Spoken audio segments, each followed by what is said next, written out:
Japanese have attacked Pearl Harbor by air. Ask not what your country can do. Kennedy has been shot. One small step for man. These truths to be self-evident that all men are created equal. Mr. Gorbachev, tear down this wall.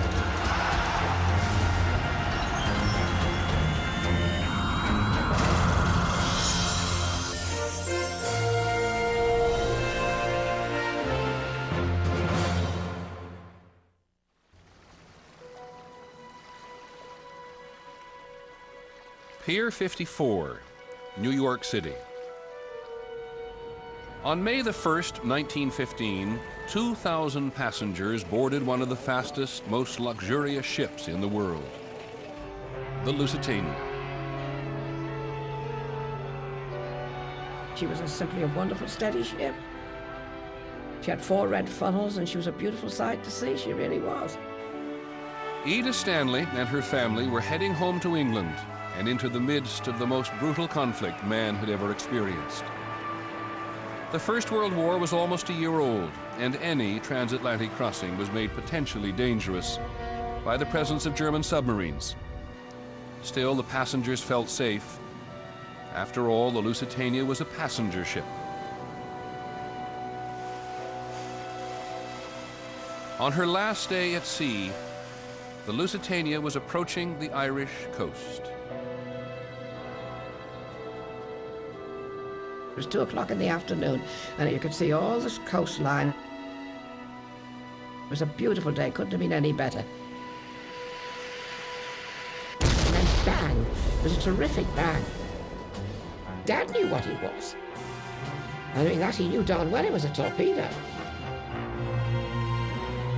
The single German torpedo did such damage that the Lusitania could launch only 6 of her lifeboats before she went down.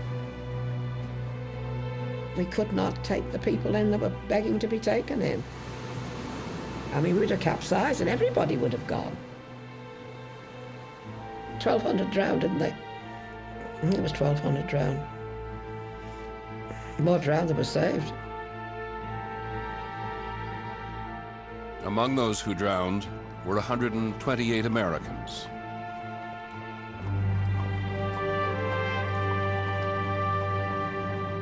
The memory has faded for all but a very few, some of whom you'll hear from. But because it has affected so much of what has happened since, the bulk of this program is about the First World War, the Great War, they called it. It began in June of 1914 with the assassination of the Archduke Franz Ferdinand of Austria-Hungary. He was shot by a Serbian nationalist in Sarajevo. Ferdinand had governed in a circle of European royalty that also included the King of England, the Tsar of Russia, and the Kaiser of Germany. And together, their colonial empires dominated most of the Earth's population. And when the competitive Kaiser seized upon the assassination as a pretext to begin a European war, he found the other royals only too willing to go along. All of them sought to widen their influence. None could possibly realize how radically they were about to alter the course of the 20th century.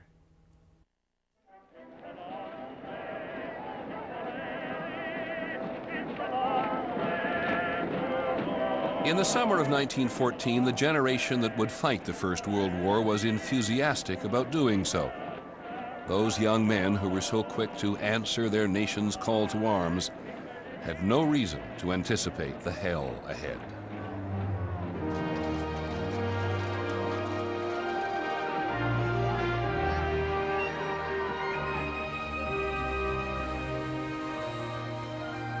In the German city of Koblenz, 12-year-old Joachim von Elbe began a diary. August 5, 1914. The city is full of soldiers. They were singing this song, on, to fight we are born, on, to fight for the fatherland. To Kaiser Wilhelm we have sworn, to Kaiser Wilhelm we give our hand. The optimism of the Germans was matched by their allies in Austria and by their enemies in Russia, in France, and in England. As soon as I enlisted, I was in a crowd of other 18, 19 and 20-year-olds, and we thought it was going to be a tremendous lark to go and knock the Kaiser off his throne, you see. Everyone thought the war would be over at Christmas. And they really badly wanted to get to France to get in the fighting.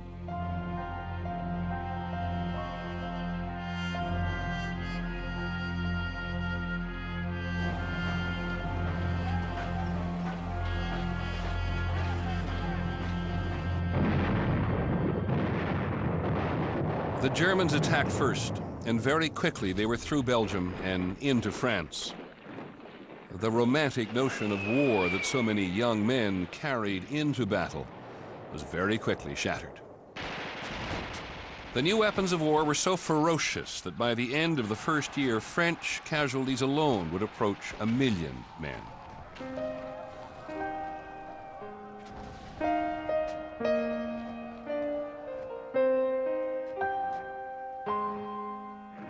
Nobody in Europe expected these appalling casualties. And when they came, they were utterly crushing. The first dreadful experience was that of the victims of what was called the Massacre of the Innocents in Germany. These boys from high school or college who were given a couple of months' training and sent off to the front, and who died in tens of thousands in a few weeks. Nothing like that had ever happened before to any country in Europe. And moreover, this was the flower of German youth. They were the best educated young men. They were from middle-class families almost exclusively. And they had no expectation at all that this terrible thing was going to happen.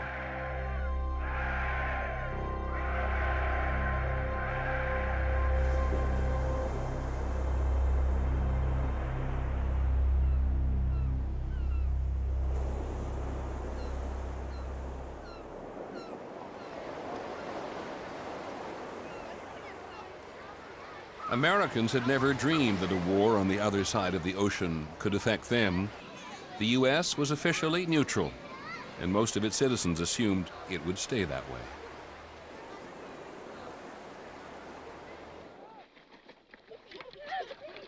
People were going about their own business, object being to make money, good business. Everything was very pleasant indeed. It's hard for people who weren't there then to realize how enormously the world has changed. On New Year's Day, President Wilson had open house at the White House.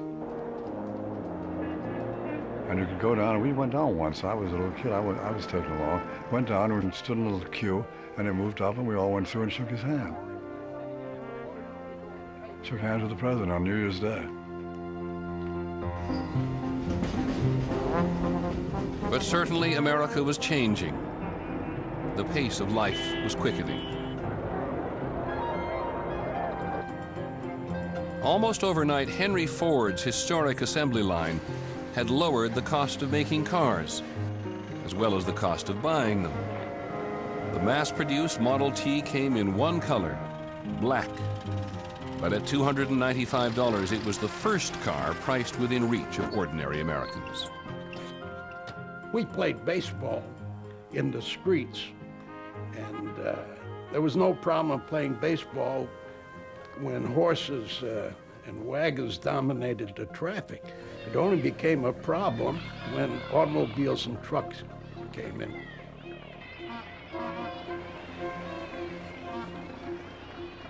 So much in America was changing as Europe went about its ugly war.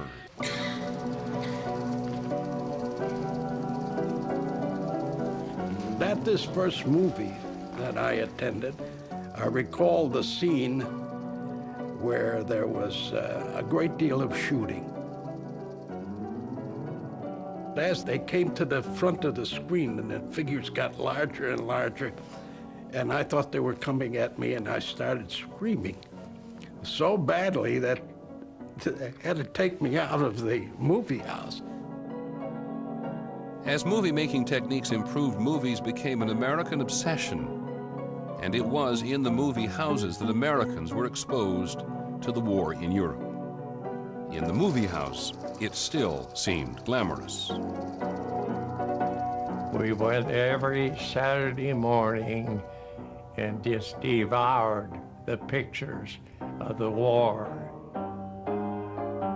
Beautiful uniforms and the dashing mounted cavalry with their flashing sabers in the sun riding into battle, and oh, I thought that would be something else. I was just aching to go.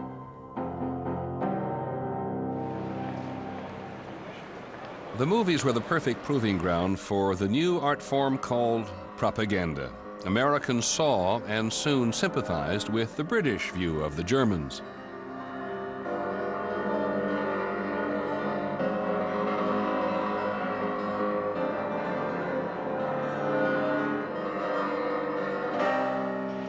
By early 1915, the war in Europe was good for America. U.S. banks were lending huge amounts of money to Britain and France, who in turn used the money to buy arms from American factories. With the war, Americans were in the greatest economic boom in their history. During the war, everybody worked. Before the war, my father brought home $6 or $7 a week. Now he brought home checks for $100, $110 a week. It was like bringing home a check for $1 million. The war had another effect. It virtually cut off European immigration to the United States, causing a labor shortage in American factories. And that forced northern employers to look for the very first time at the substantial black labor pool of the American South. Black newspapers who went down south and told them, come on up to Chicago with us. We'll get you a job and take care of you. You don't have to stay down here and be lynched and burned.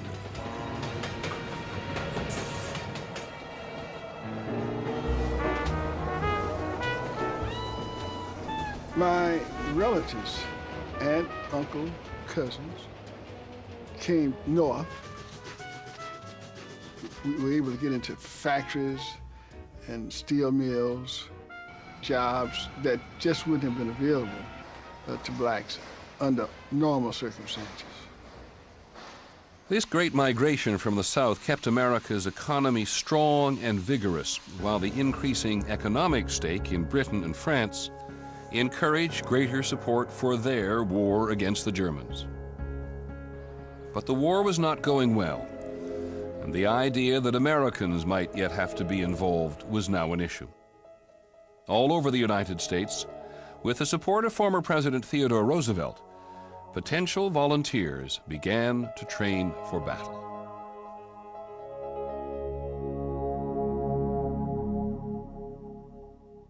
By Christmas 1914, the armies of Europe had completely bogged down and fighting had spread to Russia, Africa, and the Middle East. The empires drew on their colonies for manpower.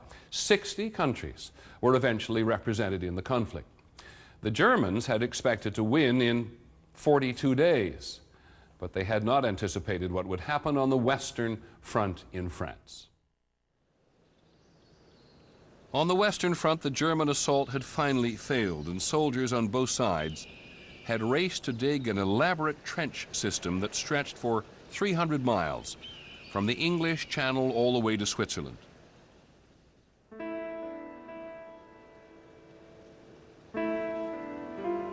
On New Year's Day in 1915, the young men who had gone off to fight glorious battles were now trapped in a desperate war of attrition.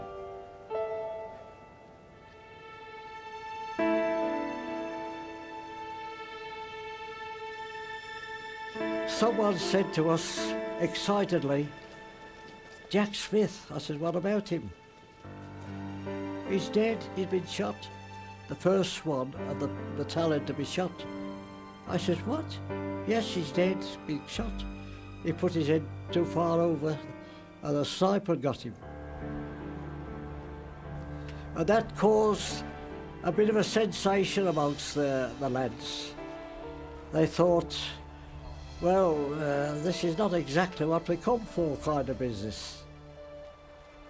But later on, from that day onwards, when we went to the trenches, it was 3 killed, 4 killed, 5 killed, 20 killed, 100 killed.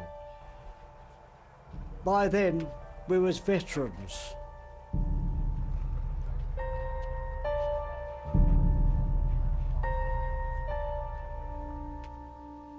A young American poet, Alan Seeger, was among those looking for adventure when he joined the Foreign Legion to fight for France. His diary reveals how seldom he found it. It's a miserable life, shivering in these wretched holes in the dirt. We're not leading the life of men at all, but that of animals, living in our holes in the ground, and only showing our heads outside to fight and to feed. When we'd been there about 6 months, covered in mud, wet through practically all day, absolutely chewed up my lice, we used to say, and to think we wanted to come to this hole. I said, yes, we didn't know. Every so often, one side or the other seized a few hundred yards of territory only to be forced back again, surrendering what had cost hundreds of lives to win. The front never moved more than a mile or two in either direction. By the spring of 1915, the generals had concluded that the best way out of the stalemate was to blast the enemy out of their trenches.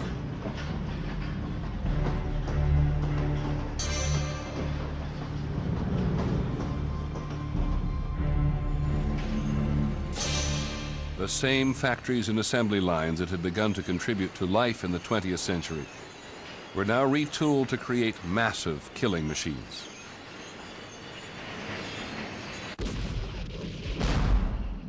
This was the industrialization of war.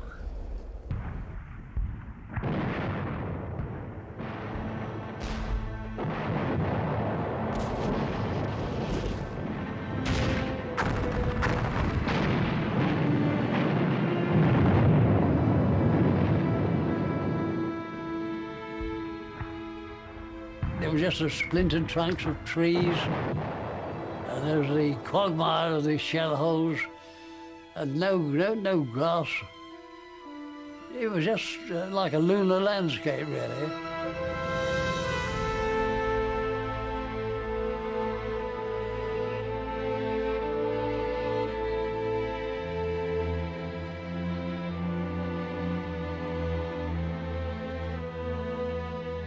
At night, the rats, they grew to enormous sizes, feeding on the corpses there.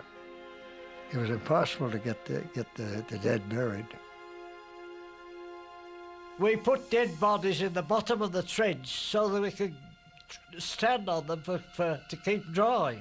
And on some occasion, dead bodies was put on the top of the trench to make it higher, so that we could walk a bit better instead of crouching. And contributing to the stalemate were new weapons.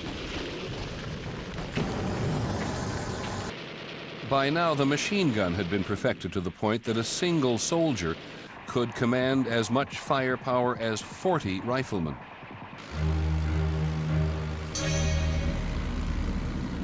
The tank made its first appearance, invented by the British to get through the dense thickets of barbed wire that protected the enemy trenches.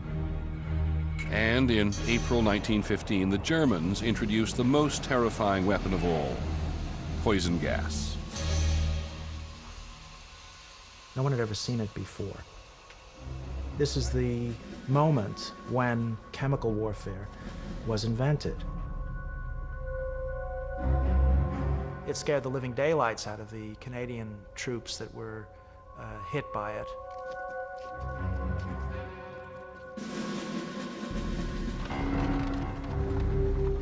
The First World War had become a contest not of fighting spirit, but of technological might. And for the soldiers caught in the middle of it, there was no way forward and no way back. There was simply endurance. You saw a little bush, and you swore that bush was somebody creeping up on you. The perfect soldier then in that war would have been somebody with no imagination whatsoever. We all had too much imagination.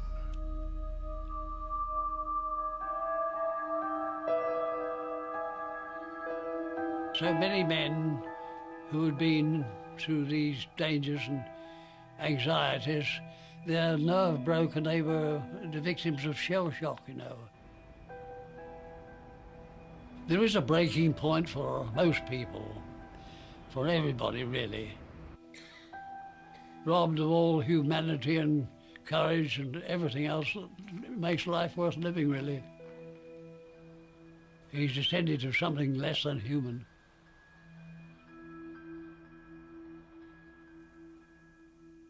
The stalemate in the trenches continued through 1915 and into 1916, when the generals decided to go back to their original weapon, their men.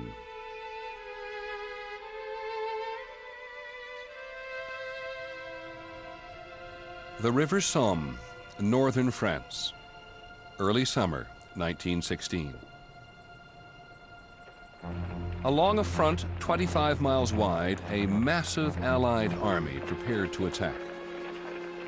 Thousands of British Tommies, as they were called, would lead the charge, and they would follow one of the most intense bombardments in the history of warfare, an artillery barrage that would last an entire week.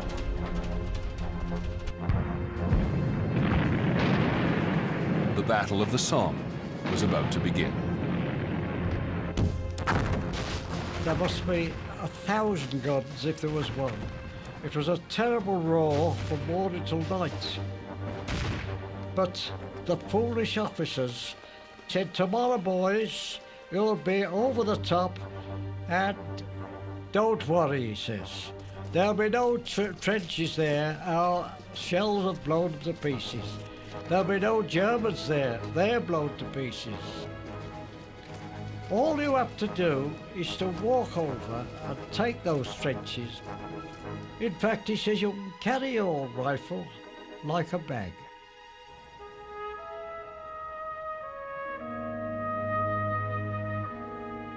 The Germans, after the shelling, they simply come out of the dugouts, grab their machine guns, and then waited for the Tommies. They just simply swathed them down, as though you're cutting down grain. They didn't get 200 feet from the trench. One German machine gunner said, "I stopped firing because I was sickened by what we were doing."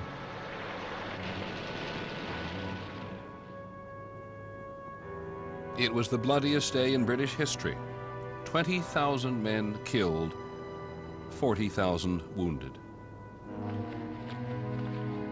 And yet, the day after, and for days after that, young men continued to be ordered out of their trenches and into near certain death. The poet-volunteer Alan Seeger was killed on July the 4th. On the same morning, Ted Francis waited for the signal to go. Officers are down below us in the trenches with a whistle, and when they blow that whistle, we got to dash out of the trenches and make for this German trench. And it is in those few 4 or 5 minutes that we look at each other and say, "Oh, well, now I shall do this." Some were visibly shaking, some were crying. And of course, when the whistle went and we had to scramble over,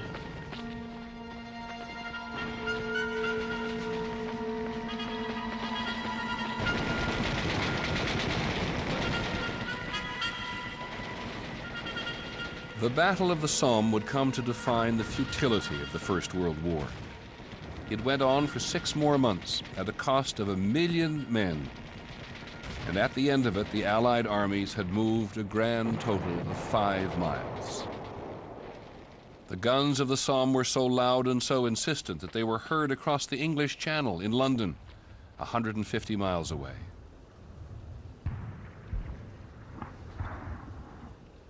In every country that was involved in the war, there were growing problems at home. After so many years of struggle, the disillusionment of the battlefront now extended to the home front. Russia, in particular, was ripe for revolution. Its people were starving, and its battered army was on the verge of defeat. In February 1917, a food riot broke out in the city of Petrograd, which had been called St. Petersburg. In no time, Russia was embroiled in full-scale revolution. The ruling family, led by Tsar Nicholas, was brought down. 300 years of royal rule were replaced by a provisional government that stubbornly decided to continue the war. The Germans chose this moment to help a Russian revolutionary return home from exile, a man who spoke for a socialist movement known to Russians as the Bolsheviks. His given name was Vladimir Ulyanov. He's better remembered as Vladimir Lenin. Sasha Bryansky served as Lenin's bodyguard.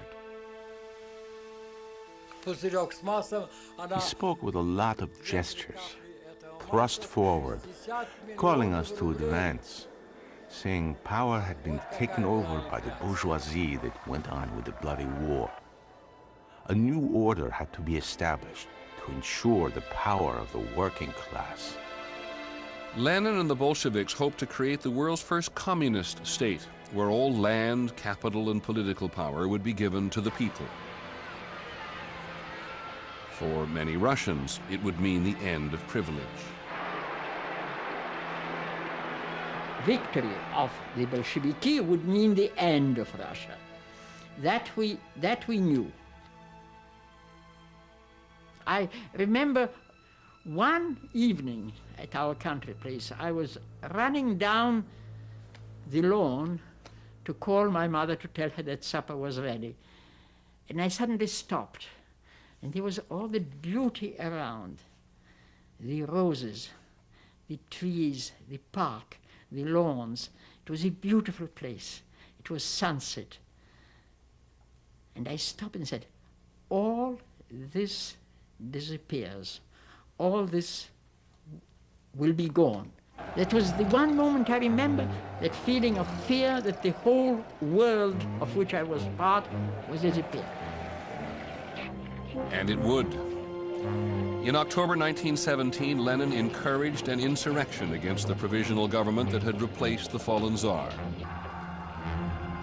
The end came at the Tsar's old winter palace.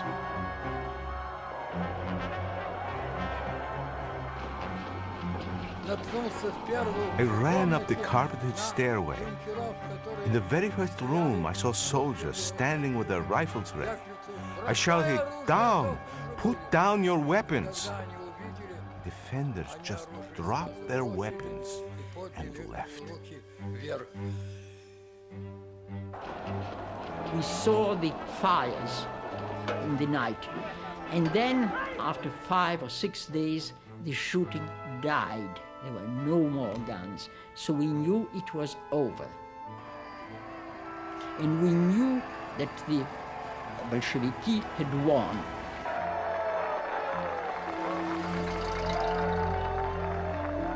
With Lenin's victory, Russia quickly withdrew from the war. But the Germans had seen their plans succeed only to find that they now faced a new opponent. It was clear to most Americans now that Germany regarded them as an enemy too. President Woodrow Wilson resisted the demands to get involved for a while. But by 1917, the Germans had increased their attacks on unarmed ships. And then they brazenly urged Mexico to invade the United States. The president, felt he had no other option. On April the 2nd, 1917, Woodrow Wilson stood anxiously before a special session of Congress and asked for a declaration of war. He hoped it would be the war to end all wars. He said, "It is a fearful thing for me to try to lead a great peaceful people into war. It could be one of the most terrible and disastrous of all wars.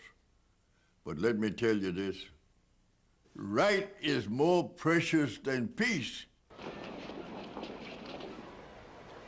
The idea of a last great war and being part of it was very, very strong appeal. And it certainly influenced me a great deal. I said, if we're never going to see another war, this is the time to see it.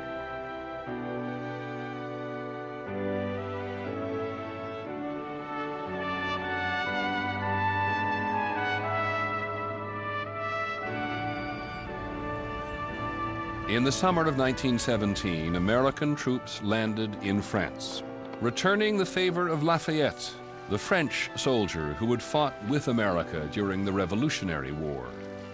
One of the officers, he said it loud enough for everybody to hear it. "Lafayette," he was waving his hand. "Lafayette, Lafayette." I didn't know who Lafayette was. "Lafayette, Lafayette, we are here."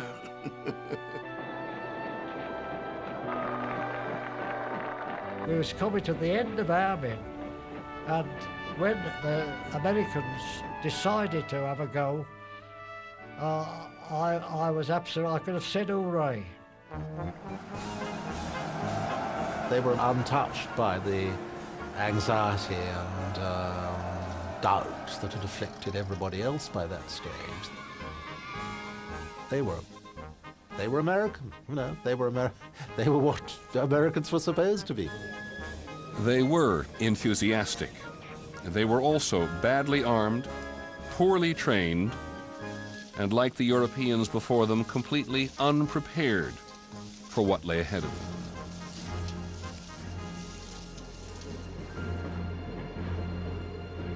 The train came through from the front, and we got to go aboard, of course, which we did as soon as we could get on it, and ask the guys how it was up there, what's going on, and what do you do? And it was a hospital train. I can see these poor kids, like me, youngsters, with a leg gone, or two arms gone. Well, this was a kind of a cold water treatment all of a sudden to realize what war was like. You grew up very quickly in surroundings like that. It was no longer freshman studies. It was the real world.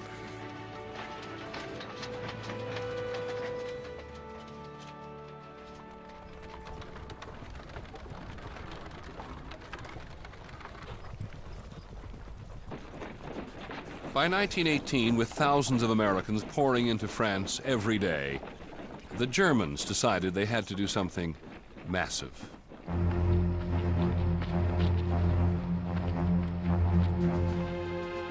In March 1918, the German army tried its last major gamble, last major offensive on the Western Front, and it was successful. It was a remarkable moment.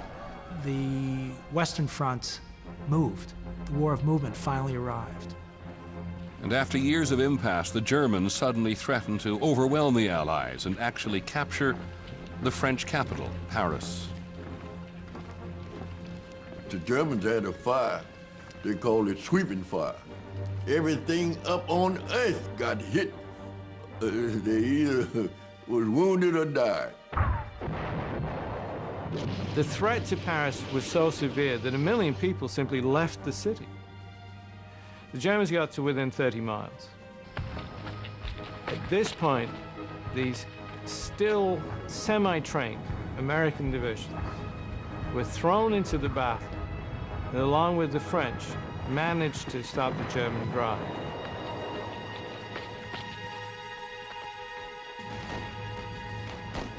The Germans had put everything into this last desperate effort, and when it was over, they were finally spent. Along the Western Front that autumn, the focus shifted from war to peace.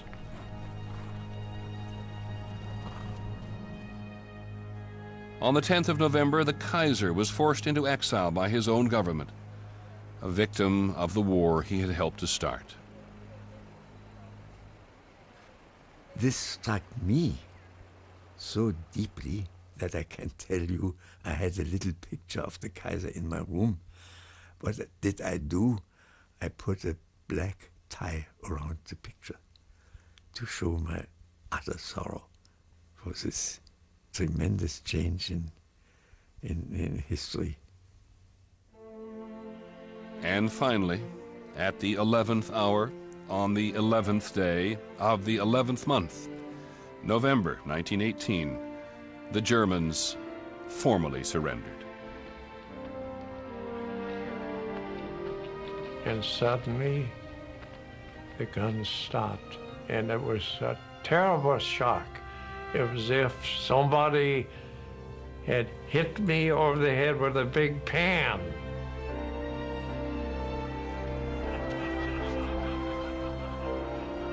That sudden hush, after 4 years of continual gunfire, had become part of our life. There seemed to be something missing. We didn't believe it, you know.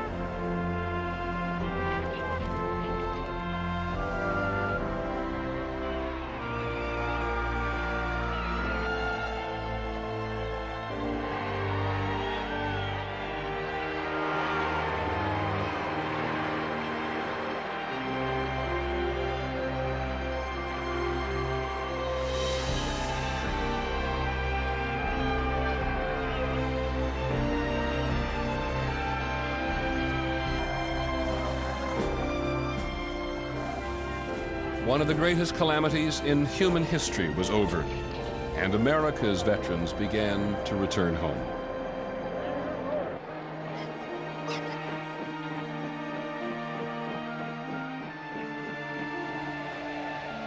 The trouble was that having made the world a safer place, American veterans returned to a very uncertain future.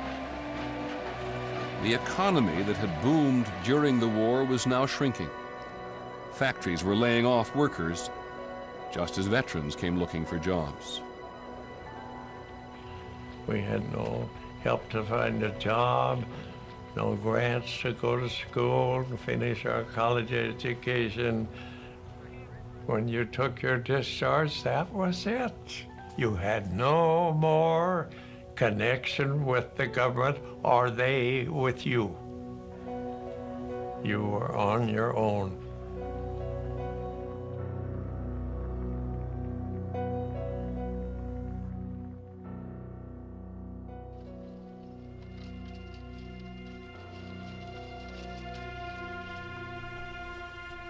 In the winter of 1918, Europe was a disaster. The empires of Germany, Austria, and Russia had been shattered, leaving destitute nations in their wake. Even the victors, Britain and France, grappled with ruin and rage.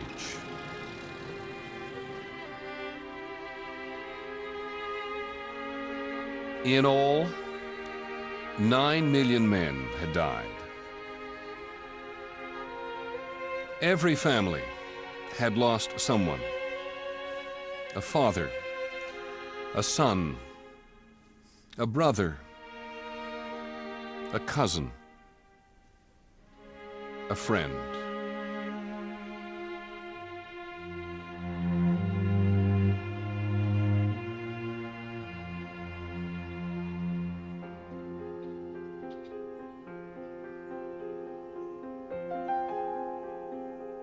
For years, the wounded and the maimed haunted the streets of every city in Europe.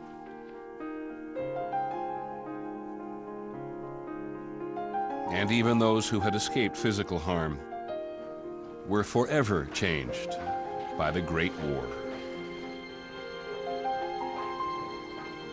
Sometimes I'm thinking about the war 2 and 3 o'clock in the morning. My brother being hit, my best friend being killed. I wonder while I'm lying in bed, how is it that I'm lying here and they're all dead? Well, I lost all my youth. I lost the best years of my life, you might say. And I lost so many friends. It was all lost for me. I mean, a few medals don't make up for that, you know. Nobody wins in a war. They lost. We didn't win.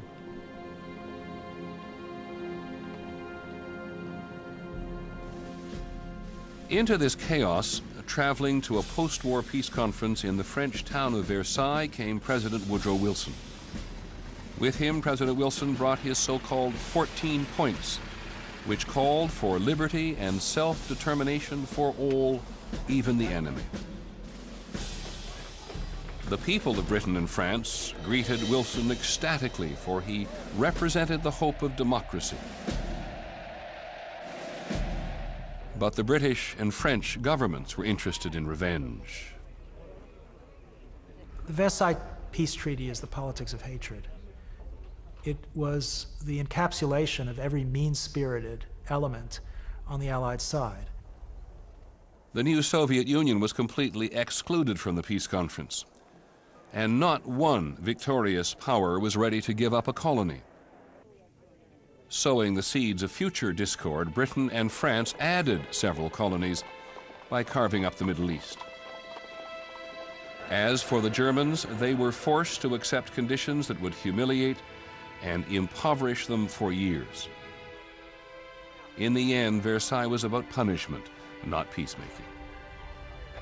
In many ways, all those men who died, 9 million men, died for nothing.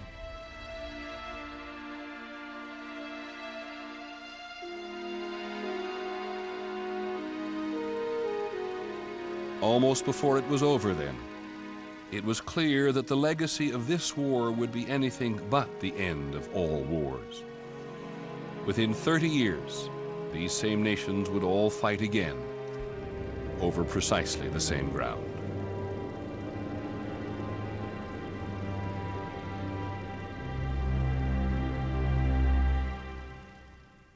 The war had shown technology's dark side, but dark or bright, technology was here to stay.